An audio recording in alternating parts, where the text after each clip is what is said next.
Mangutan ako, sa batan-on pa kamo, unsa may giisip ninyo nga mga importante sa inyong kinabuhi. Siguro, sa batan-on pa ta, nangandoy ta nga naatay kwarta, nangandoy ta nga mugwapo, mugwapa, nangandoy ta nga makasakyanan, bisag motor, nangandoy ta nga mupuyo sa ato ang kaugalingong balay, naatay mga gamit, makasuroy ta, makalaag ta. Tinuod na mga igsuon. Mao gyud nay pagkabatan-on. Daghan kay tag gusto mga material nga mga butang. How about karon? How about karon? Karon nga idaran na ta. Unsa na may importante sa atong kinabuhi? Sigurado ko, dili na ang kwarta, dili na ang unsa pa na nga mga material, nga mga butang, kapuyan na tagsuroy, naana nato atong balay. Kabalo mo unsa sa inyong kahimtang karon isip mga ginikanan ug mga magtiayon, unsa naman ang pinakaimportante nato? Relasyon. Relationship. Do you agree? Yes. Kana nalay importante nato. Alang sa mga magtiayon, relasyon sa bana ug asawa. Ang pag-atiman, ilabi na kung naay mga sakit, ang pagluto sa pagkaon, tanan-tanan, related na sa pinakaimportante nato, relasyon. Alang sa mga ginikanan, unsa na lang may importante sa inyong kinabuhi, ang mga anak. Maunang naimo ingon bahalag pobre. Basta kompleto, bahalag pobre, basta maayo lang ang relasyon sa balay, bahalag saging, basta labing. Ang atong givalue karon mga igsoon, relasyon. Now, how about sa atong relasyon sa Dios? Kana na lang po'y nabilin. Ilabi na kamo, mga magtiayon ug mga ginikanan, of course, no, taas-taas na mog edad. Nakaingon na siguro mo karon nga wala na gyud ay pulos ang kwarta, Lord. Kun mohisgot tag kalipay nga magdugay, kalipay nga mulungtad, di na gyud ay importante, Lord, ang kwarta. Ubisan unsa pa nga i-offer sa kalibutan nga mga material nga mga butang, Lord. Because now, at this point sa among edad, among na-realize nga ang pinaka-importante ang amo na lang yung relasyon kanimo, o Dios. Nga kami imong mga anak. Do you agree, mga igsuon? Kana na lang yo'y importante nato. Na-realize na nato, wala na gyud ni sila, kining mga kalibutanon. Ang nabili nato, ang ato na lang yung relasyon sa Dios ug relasyon sa atong pamilya. Mauna mga igsuon nga ang akong i-offer kaninyo nga teksto sa Bible nga atong pamalandungan karon kini. Palihog ko sa pagbasa. Palihog ko sa pag-memorize. Because I am sure, panahon nga magka-struggle ta, ilabi na kung gabalik-balik ang atong mga sala, na atay problema, murag pamati nato, nag-inusara na lang ta, this is the answer. Kabalo mo unsa ni? The prodigal son story. The prodigal son story. Palihog ko, memorize para inig-abot sa problema, pakli dayon ka sa imong Bible ug mabasa dayon nimo ni. Luke 15 verses 11 to 32. Okay? Now, mga igsuon, sama sa akong giingon ganiha, ang nahibilin na lang nato nga para nato pinaka-importante nga dili gyud makawat, dili gyud mawala kining atong pagkaanak sa Dios. Kung nangandoy ta sa una nga mugwapo, mugwapa, madato, manaay posisyon, mahuman og eskwela, naatay mga titles, nahimo tang professional, kana tanang akong gipanghisgutan mga igsuon, na-realize nato karon dili gyud ay sila mulungtad. Dili gyud magdugay. Sama sa itsura. Sa una ra tagwapo, sa una ra tagwapa, karon tigulang na ta. Kwarta, mawala ra pod. So ayaw gyud basihe ang imong pagkatawo aning mga butang sa kalibutan. Kay temporary ra na. So kung dili na ko gwapo, dili na ko gwapa, dili na ko tao. Kung wala na ko'y kwarta, kung wala ko'y eskwela, pasabot dili ko tao.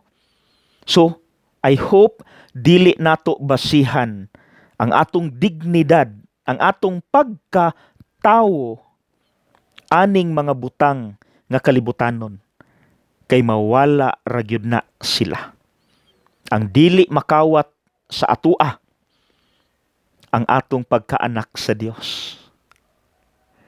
Pero abi ninyo mga igsuon, bisan pa kun mawad-an na tag kwarta, mawala ng atong beauty, kining mga kalibutanon, mga hanaw na, abi ninyo mga igsuon, makahupay baya. Bisag ang mabilin, ang ato na lang identity as children of God. Makahupay, makatambal. Kay kung kani ang atong basihan, makarelax gyud ta ug makapasalamat sa Dios. Mamotivate gyud ta nga maningkamot nga mubag-o, because God is willing to wait for us anytime. Basta muuli lang gyud ta. Sige mga igsuon, atong i-review ang ebanghelyo nga atong basihan sa atong pamalandong. The prodigal son story. Dili na nato basahon karon mga igsuon kay taas ang teksto. I would like to invite you nga kamo nalay basa. Palihog ko pagkuha sa inyong Biblia unya. Okay? So atong i-review mga igsuon ang nahitabo aning istoryaha. Ang gaistorya ani walay lain ang atong Ginoong Jesus. So buot ipakita sa anak sa Dios kung unsa ang naa sa kasing-kasing sa Dios nga Amahan. Ug naa dinhi mga igsuon. Sige. Unsa may nahitabo sa istorya, sa sambingay nga gisulti ni Jesus. Adunay usa ka amahan. Aduna siya'y duha ka mga anak. Magulang ug manghod. Ang magulang masinugtanon sa amahan. Responsable nga anak. Murespeto sa amahan. Pero kining manghod, gahig-ulo, salbahe, walay respeto. Naata ng bisyo, naata ng binuang. Prodigal son. Usa ka adlaw ni ana, kining manghod nga bati og batasan, niduol sa iyang amahan ug iyang gipangayo ang iyang bahin sa katigayunan. Now, what do you notice? Kung kamo mangayo sa inyong katigayunan, kanus ama na mahitabo? Diba inig kamatay na sa ginikanan? So ang nahitabo diri sa sambingay nga gisaysay ni Kristo, buhi pa iyang papa. Iya nang gipangayuan sa iyang bahin.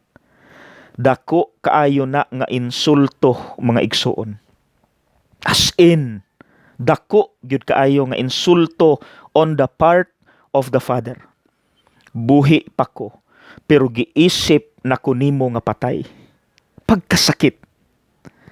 Pero naaba mo'y mabasa diri mga igsuon nga nasuko ang amahan? Wala. Iyang gihatag sa hilom ang bahin sa iyang anak. Bisan tuod sakit kaayo alang niya. So that's the first point mga igsuon nga makita nato nga grabe gyud kalalom, dili gyud matugkad, dili gyud masukod ang gugma sa Dios kanato. Nga bisan kabalo siya unsa ta kagahi nga makasasala. Kanunay gihapon siyang naghatag sa atong mga panginahanglan. Salamat Lord. Salamat Ginoo. Sunod, pagkakuha niya sa iyang bahin sa katigayunan, iyang giwaldas ang kwarta. Milangyaw siya sa layo nga dapit, gigasto niya ang kwarta sa tanang binuang, tanang bisyo. Gihurot niya. Ug niabot ang panahon nga wala na'y nahibilin kaniya.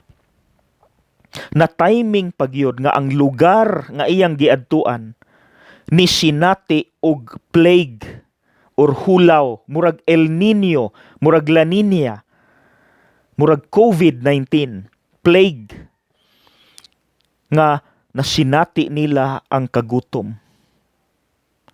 O kay wala naman siya kwarta, gigutom kaayo siya. O kay wala na may mga amigo nga misalo niya tungod kay wala na lagi siya kwarta. Ang iyang gihimo aron lang makakaon, nanarbaho siya. Isip tigpasaw, tigpakaon sa mga baboy. Pero subo pa malandungon, kada bahog niya sa baboy, ang mga baboy, of course, dili manghatag sa ilang pagkaon. Mao nang hapit na siyang mabuang sa kagutom, niingon siya, pagkadalo puding mga babuya, di man manghatag. Ug didto nay nisulod sa ingon ahuna, may pa ang mga helper sa akong papa. Kay bisag helper sila, sakto ang ilang kaon. Na ako'y buhaton. Muuli ko sa balay. Ug akong ingnon ang akong papa. Mauni ang akong isulti. Amahan, ayaw na ko isipa nga imong anak.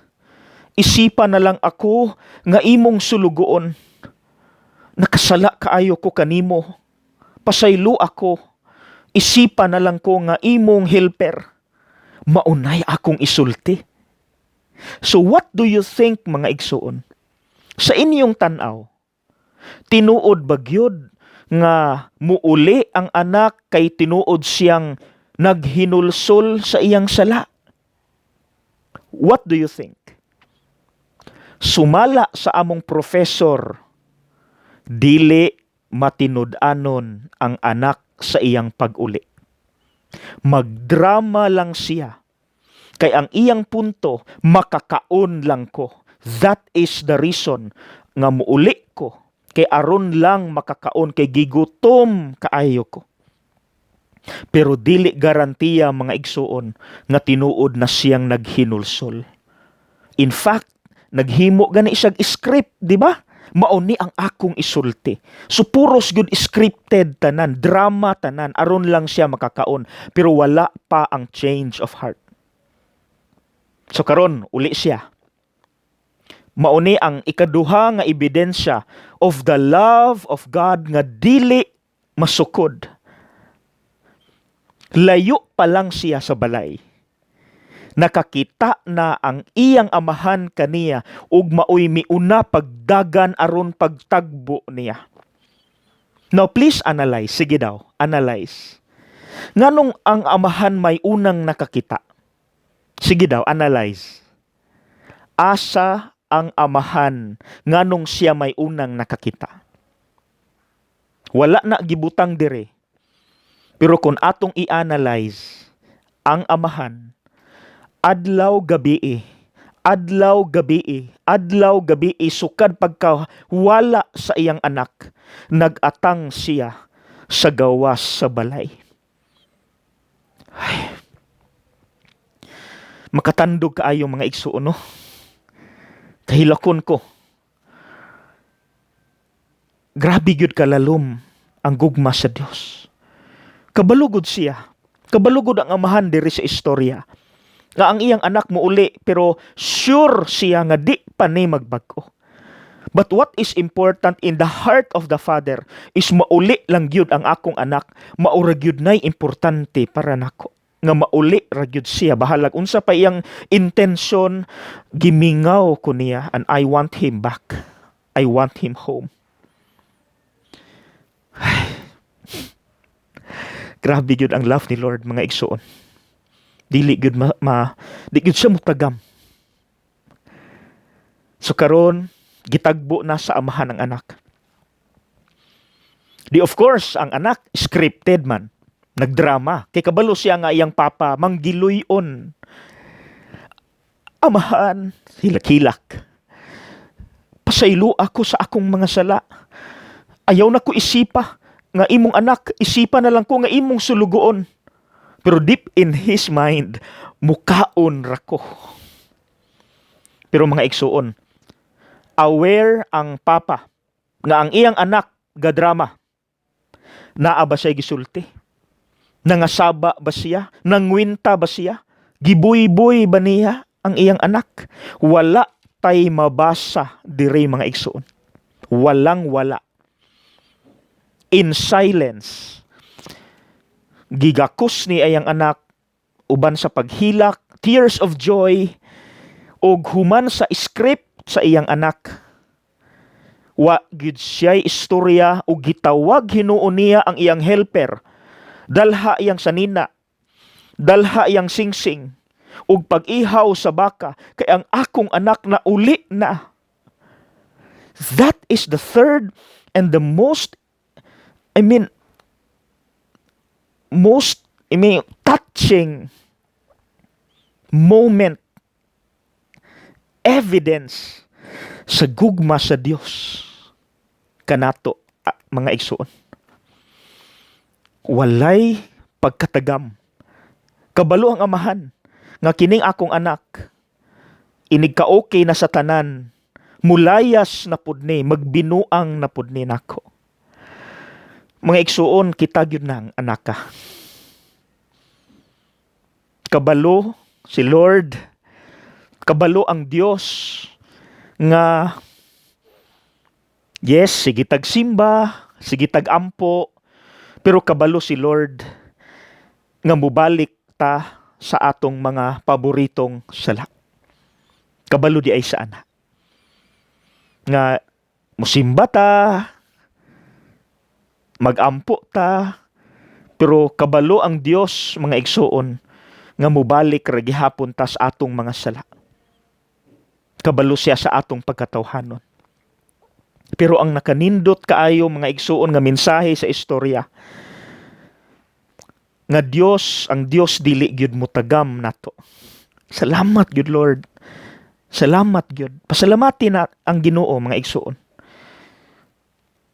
Kay bisan pag unsa kagahi sa ato ang ulo, balik-balik ang atong sala. Ang importante nga mauli lang gyud ta niya. Kanang makita ra gyud ta niyang gaampo ta, bisag kabalo siyang makasala na putag balik, kanang makita ta niyang gasimba ta, kanang naningkamot ta nga magpaduol, whatever the intention is. Ang Dios di ay amahan, malipay siya nga makita ta niya nga muuli. That's what's important, nga mauli ra gyud kanak. So sakto ang akong giingon ganiha mga igsuon nga bisag kana nalay mabili nato, wala na tay kwarta, nangawala na atong beauty, wala na tay posisyon, di na ta sikat, di na ta ilado, whatever. Bisag ang mabili nato ang atong identity, isip anak sa Dios. Sus Ginoo, more than anything in this world, ang reward, ang kalipay, ang kahupayan nga atong madawat. So stick to that. Focus on that. Ayaw nag-focus aning mga material nga mga butang nga ang kalipay temporary lang. Dirita sa kalipay nga mulungtad hangtod sa kahangturan. So mga igsuon, maningkamot lang gyud ta. Kabalo ko makasasala gyud tang dagko. Walay exempted nato ana. Ako, kamo, walay exempted nato. Di lang pud unta ta magsalig. Well, of course, ang Ginoo moingon gyud siya nga whatever the intention is, basta muuli lang gyud ka, malipay nako.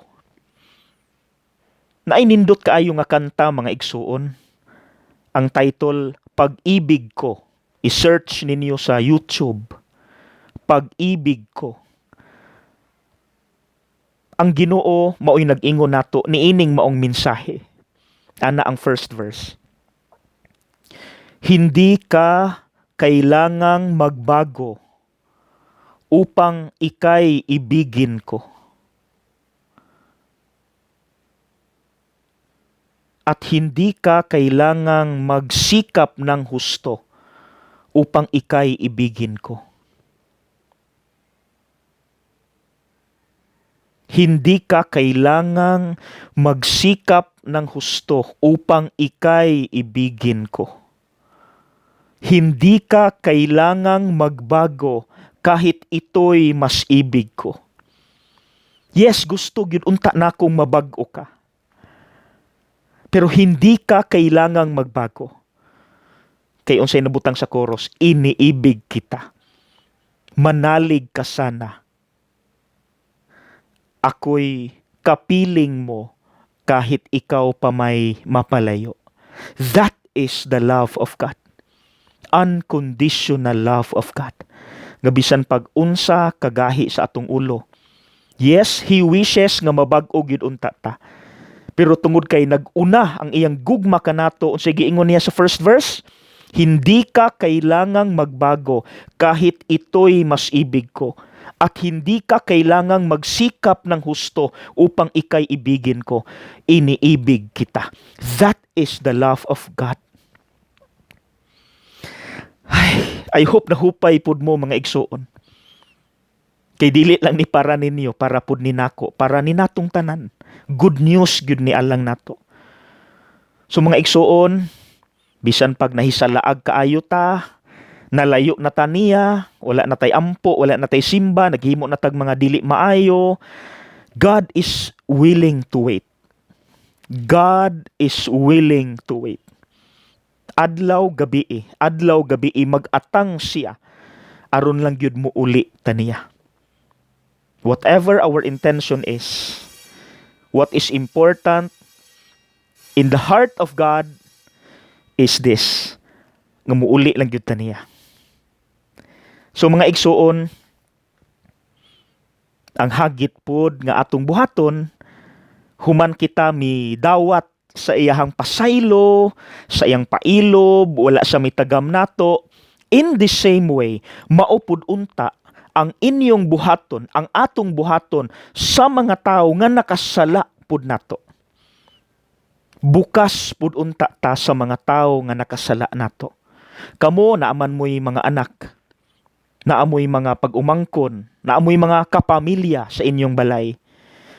Naay mga panahon nga sila makasala ninyo. Hinumdumi lang gyud ni. Nasama ang Dios wala mitagam nato bisan gahi tag-ulo. Dili pud unta ta mutagam aning mga tawhana nga atong mga pamilya panahon nga sila makasala nato. Andam pud unta tang mopasaylo, andam tang maluoy nila. Andam tang mohatag og second chance, second chance, second chance, and second chances. Okay? Sama nga kita gipasaylo, kita pud unta mo pasaylo.